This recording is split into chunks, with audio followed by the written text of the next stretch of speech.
네, 앞서 들으신 것처럼 역대 최대 규모의 종합부동산세 고지서가 오늘부터 발송되기 시작했습니다. 집값 하락과 겹친 만큼 조세 저항이 만만치 않을 거로 해석되고 있는데요. 네, 이 밖에도 금융투자 수익의 최대 25%의 세금을 물리는 금융투자소득세도 내년 시행을 앞두고 찬반 양론이 분분합니다. 홍기용 인천대 경영대학 교수와 함께 하나하나 짚어보겠습니다. 어서 오십시오. 네, 안녕하세요. 네. 인천대 경영대 교수이자 또 한국납세자연합회 명예회장이시기도 합니다. 참고로 자 교수님 종합부동산세 참여 정부 당시에 부동산 폭등에 대응하기 위해 만들었던 제도입니다. 일단 올해 같은 경우는 122만 명 4조 1천억 원. 저는 지금 보면 언론에서 부자세가 아니라 보통세다 이렇게 언급하고 있는데 전문가로서는 어떻게 보십니까? 이게 5년 전만 해도 이 주택 보유수 1,300만 가구 중에서 33만 가구인 2.4%만 과세 대상이었습니다. 근데 이번에는 이제 주택 수가 한 1,500만 건으로 이제 늘어났는데 그 중에서 122만 건에 대해서 거의 8%가 이제 과세 대상이 돼서 이제는 일부 계층이 아니라 이 보편적인 세금이 됐다고 하는 그런 평가를 이제 받게 돼서 그야말로 많은 그 납세자들이 그 부담을 느끼고 있다 이렇게 볼 수가 있습니다. 예, 집값이 오르고 공시가격도 뛴 만큼 또 대상과 금액도 늘어난 부분이 있는데 그런데 올해 그 집값이 좀 예상보다 좀 떨어지지 않았습니까? 이 부분은 좀 변수로 작용하는 거 아닙니까? 그러나 이 종부세가 부과될 기간에 보니까 실제는 그 엄청난 부동산 가격이 뛰었고 다만 최근에 이제 부동산이 좀 하향으로 추세가 된 거는 금리 정책이라든지 부동산에 대한 수요 공급에 대한 사전적인 어떤 그 계획 발표 등 이런 영향이 더 컸다고 보는 것이 일반적인 그 해석으로 볼 수가 있습니다. 그 중에 하나가 이제 일부 지역 같은 경우는 이걸 역전 현상이라고 하던데 공시가격이 실거래가를 역전하는 사례마저 나타나고 있습니다. 그러니까 이제 납세자 입장에서 보면 집값은 떨어지는데 공시가격은 올랐다는 걸 문제 삼고 있는 거 아니겠습니까? 조세 원칙으로 보면 실제 그 거래 가격이나 그때의 그 시장 가격보다 더 높은 가격을 과세 표준을 하는 경우는 예를 찾아보기 힘듭니다. 지금까지도 과거에 그런 사례가 없었고요.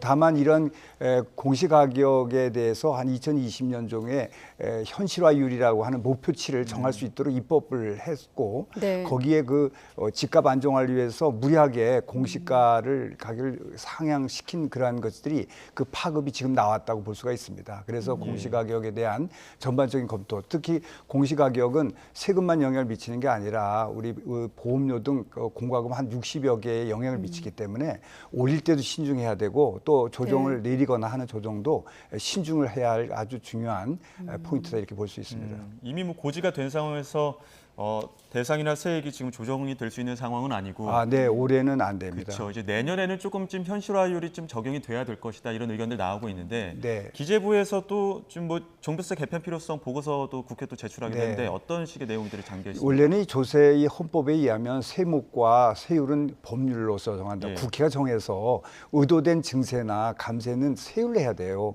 근데 공시가격은 교통부 장관이 이걸 하게 돼 있거든요. 국토교통부 장관이. 그래서 정부가 공시가격을 올리고 내려서 세금에 영향을 미치는 건 기본적으로 바람직하지 않지만 현재 지금 시국에서 보면 여당은 시행령 같은 그런 거에 의해서만 세금을 조정할 수 있는 그런 여건이 있다 보니 그렇게 이제 공시가격 등을 이제 조정합니다만 궁극적으로는 야당과 협의해서 그 세율 등 세법의 개정을 통해서 그러한 여러 가지 부담 등을 조정해 나갈 필요가 있겠다 이렇게 보겠습니다. 사실 8%라는 게 전체 국민의 8%도 아니고 주택 보유자의 8%이기 때문에 사실 조세 저항에 불붙나 저희도 이런 제목 달았습니다만 조금 접근하는 게 조심스럽긴 한 게 사실이지만 아무튼 지난해 대비 올라간 건 사실이고 객관적인 지표와 또 시장 상황으로 교수님과 분석을 하겠습니다. 그래서 국회 안에서도 고민이 많고 지금 세법 개정 논의가 한창이지 않습니까?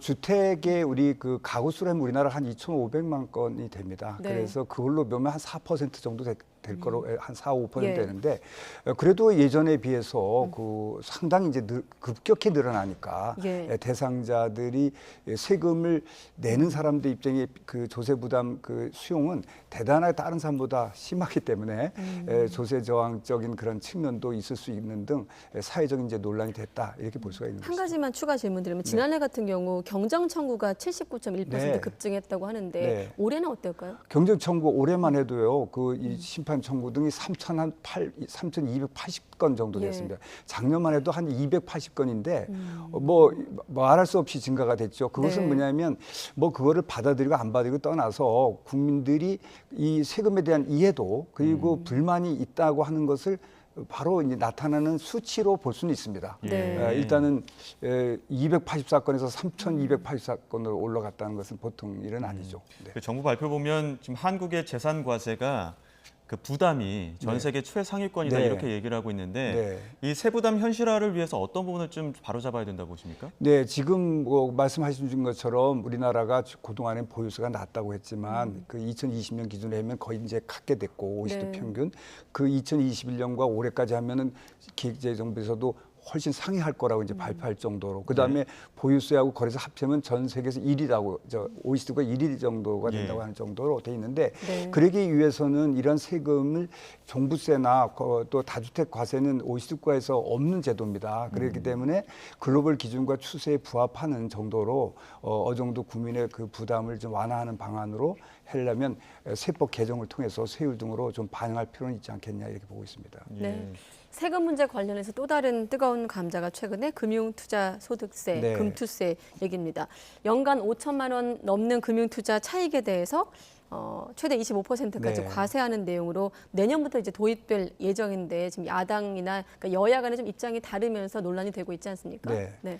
지금 그 이 금융투자 소득세 거기서 말하자면 주식을 팔아서 얻는 소득에 대해서 과세하겠다는 겁니다. 네. 지금까지는 상장회사의 경우에는 이 그 대주주 아니면은 과세가 되지 않았었죠. 그런 측면에서는 이제 과세를 해야 되겠다고 생각합니다만 최근에 주식시장이 아주 그 너무 안 좋아졌고 그렇죠. 그러다 보니까 소위 말하면 소액 투자자들이 이래다가는 괜히 뭐 일부 소득세를 부과하는 건 좋지만 주식 시장이 불안해지고 회복 속도가 늦어지면 결국은 손해 보는 거는 소액 투자자라고 보고 지금 일단은 유예를 해서 일단 시장을 안정화한 후에 그런 과세를 하지 지금부터 그렇게 하는 것은 자기들이나 여러 가지 국가적으로 도움이 되지 않지 않냐라고 해서 지금 유예를 주장하고 있는 것입니다. 지금 이 금투세 도입이 처음 결정된 게 2년 전인데 네.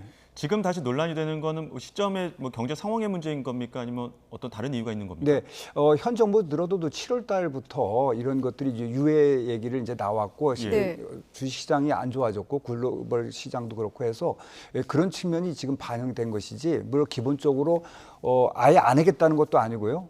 좀 유예를 해서 시장 안정화 추세를 좀 보고 그때 하겠다는 것입니다. 네. 또 동학개미 얘기를 많이 하는데 예. 이른바 동학개미로 불리는 개인 투자자들의 반대도 크다고 하는데 일단 반대하는 이유는 반대하는 뭐인가요? 이유는요. 네. 자기들은 이제 그 5천만 원 소득이 발생해야 세금 내거든요. 네. 상당한 돈이죠. 5천만 원이면요. 그래서 그러나 이제 이러한 소득세를 자기들이 뭐 내는 사람들도 있지만 한 15만 명 정도가 될 거로 보입니다. 그래서 많은 건 아닌데 네. 다만 이것이 주가에 영향을 미치는 거에 대한 어떤 그 염려 이런 것들이 이제 개미 투자자, 소액 투자자들이 이제 관심이 있다 보니까 지금 뭐 괜히 뭐 세금 얼마 걷다고 한 1조 내지 2조 정도 사이가 될 텐데 예정되면은 그거 걷자고 주식 시장이 침체되고 회복 속도를 느리면은 결국은 동학 투자 또 개미 투자 뭐 소액 투자자들이 불리하다고 보고 있는 것입니다. 그래서 그런 것이 반영됐다. 오히려 그러니까 이른바 큰 손들이 투매를 해서 그렇습니다. 주가가 폭락하는 걸 더 우려하고 있다. 네, 그리고 또 이 세율도 우리나라가 미국 같은 예만 들어도 더 높고요, 양도소득세도요. 그래서 이러한 또 우리나라 높고 그러니까 낮은 곳으로 투자처를 옮긴다거나 투매나 여러 가지 그런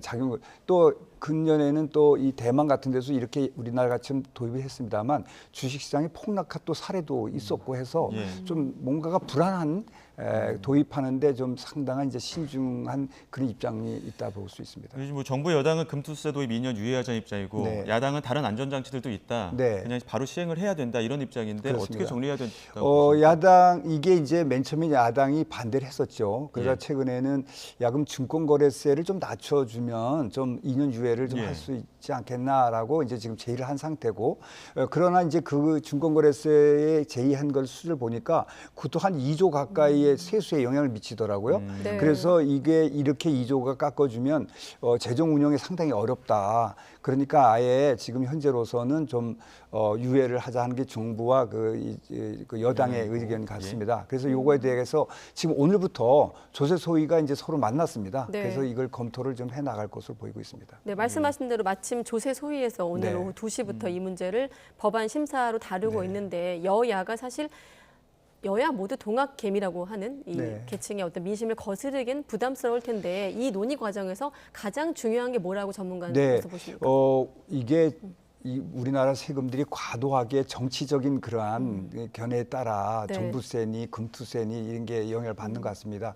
이 대상자가 또 영향을 받다고 생각하는 이 대상자가 많기 때문에 네. 궁극적으로는 국민들의 생각 쪽으로 갈 확률은 있지 않겠나 이런 생각을 갖습니다. 지금 뭐 네. 야당이 반대를 합니다만 개미 투자가 여간 많습니까? 1,500만 명 정도가 이게 좀 우려를 하고 있다고 하는 마당에서는 네.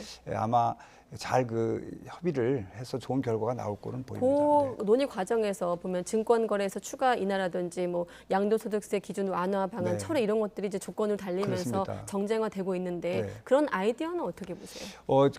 지금 현재로서는 홍콩이라든지 대만 이런 데는 정권 거래세만 있고요. 또 미국이나 일본 같은 데는 양도소득세만 있고 이렇게 있고 대부분은 어느 한쪽을 갖고 있습니다. 그래서 우리나라는 두 개 다 가지고 있는 것이거든요. 네. 그래서 세수라든지 여러 가지 영향 때문에 그렇습니다. 또 단타, 뭐 우리나라의 투자자들, 개미 투자자들의 어떤 투자 성향 등 여러 가지를 반영해서 나온 것인데 이런 부분을 이제 증권거래소는 장차적으로 내리기로 돼 있었습니다. 근데 이 속도를 바로 내년부터 내리는 것은 여러 가지 또 어렵다고 하는 것이 정부 여당인 것 같고요. 그래서 이런 것들을 좀 더 어차피 저도 증권거래세는 좀 내리고요. 네. 양도소득세를 가는 방향은 옳다고 봅니다만 그 속도나 그런 것들은 좀 그 여야가 의견을 조정할 필요가 있다 이렇게 봅니다. 예, 알겠습니다. 여기까지 듣도록 하겠습니다. 지금까지 홍기용 인천대 경영대학 교수였습니다. 오늘 말씀 고맙습니다. 네, 감사합니다. 감사합니다.